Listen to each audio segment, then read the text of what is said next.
शपथ समारोह से बनी पहले ही यहाँ पर मेगा टीम। जी हाँ, भारत के लिए क्या मायने हैं ये मेगा टीम के, तो बता दें विवेक, मस्क, वोल्टाज, ट्रंप के टॉप 7 पिक में शपथ से पहले बनी मेगा टीम के भारत के लिए क्या मायने हैं उसे हम जानेंगे विस्तार से। तब तक आप हमारे चैनल TC न्यूज चैनल को लाइक एंड सब्सक्राइब करना ना भूलें। आपको बता दें राष्ट्रपति चुनाव में जीत के बाद डोनाल्ड ट्रंप अगले साल 20 जनवरी को अमेरिका के 47वें राष्ट्रपति के तौर पर शपथ लेने को तैयार है। शपथ लेने से पहले वो अपनी यहाँ पर टीम फाइनल कर रहे हैं। तो वहीं यहाँ विदेश से लेकर रक्षा, वित्त, NSA समेत डॉज जैसे अहम पदों पर वो नियुक्तियां कर चुके हैं। आइए एक नजर डालते हैं इन पदों पर नियुक्त किए गए नेताओं की भारत को लेकर क्या राय है। ट्रंप ने वॉर वेटरन माइक वोल्टाज को अमेरिका का नया राष्ट्रीय सुरक्षा सलाहकार NSA नियुक्त किया है। मार्को रूबियो को विदेश मंत्री, स्कॉट बेसेंट को वित्त मंत्री, पीट हेगसेथ को रक्षा मंत्री, जॉन रेटक्लिफ को CIA प्रमुख, क्रिस्टी नोयम को होमलैंड सिक्योरिटी मंत्री और एलॉन मस्क को यहाँ पर जो है विवेक रामास्वामी को डॉज जैसे अहम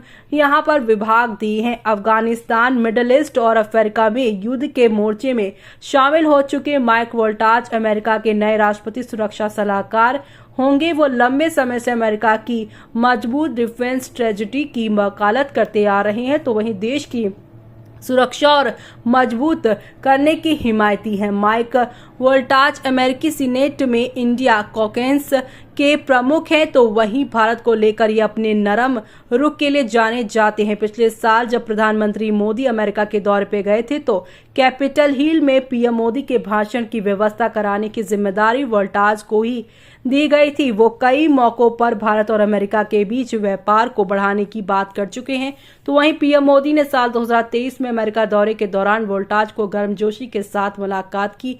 ऐसा माना जा रहा है कि उनके NSA पद संभालने के बाद भारत और अमेरिका के संबंधों और में मजबूती मिलेगी। ट्रंप ने रक्षा मंत्री के तौर पर यहाँ पर अब एक न्यूज में अपनी बात कही है और होस्ट पीट हेगसेथ को नियुक्त किया है। तो वहीं इराक और अफगानिस्तान युद्ध पर पीट हेगसेथ के विश्लेषक चर्चा में रहे हैं। साल 2016 में ट्रंप की पहली बार राष्ट्रपति बनने के समय पीट ने उनका खुलकर समर्थन किया था। ट्रंप ने पीट की सराहना करते हुए कहा है कि वो बेहद होशियार, सख्त और यहाँ पर अमेरिका फास्ट एजेंट में विश्वास रखने वाले शख्स हैं। उन्हें भारत के प्रति उनके नरम रुख के लिए भी जाना जाता है।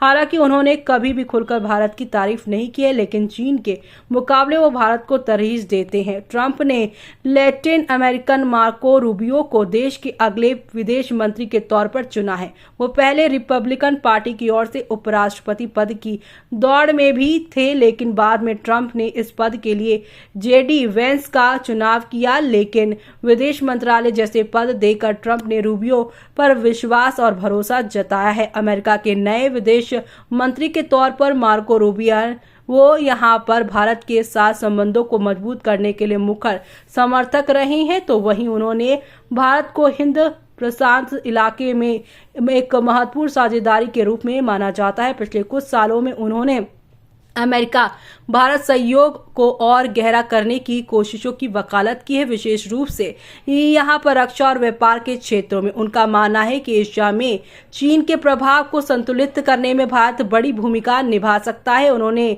अक्सर मजबूत भारत अमेरिका संबंधों की रणनीतिक अहमियत पर बात की है और ऐसी नीतियों की वकालत की है जो न केवल साझा आर्थिक हितों को बढ़ावा देती है बल्कि दोनों देशों के लोकतांत्रिक सिद्धांतों को भी मजबूत करती है। तो वहीं भारत को लेकर क्या सोचते हैं स्कॉट बेसेंट, बिजनेसमैन और निवेशक। स्कॉट बेसेंट को ट्रंप अमेरिका के वित्त मंत्री के तौर पर चुनने जा रहे हैं। उन्हें ट्रंप का बेहद करीबी माना जाता है। ट्रंप के इस फैसले से पहले उन्होंने बेसेंट ने फ्लोरिडा में मार-ए-लागो में उनसे मुलाकात की। निवेशक और ट्रंप का यहाँ पर करीबी होने के नाते ये माना जा रहा है कि वो चीन की नीतियों से विशेष खुश नहीं है और चीन के लिए बड़ा सिरदर्द बन सकते हैं, लेकिन भारत को लेकर बेसेंट का रुख अभी तक तुलनात्मक रूप से सामान्य ही नजर आया है, वो भारत को एक बड़े बाजार के तौर पर देखते हैं और भारत अमेरिका के बीच व्यापार बढ़ाने पर जोर दे सकते हैं। ऐसे में अब इस पूरे मामले पर आपका क्या कहना है, हमें कमेंट बॉक्स में कमेंट करके बताना बिल्कुल भी ना भूलें आप।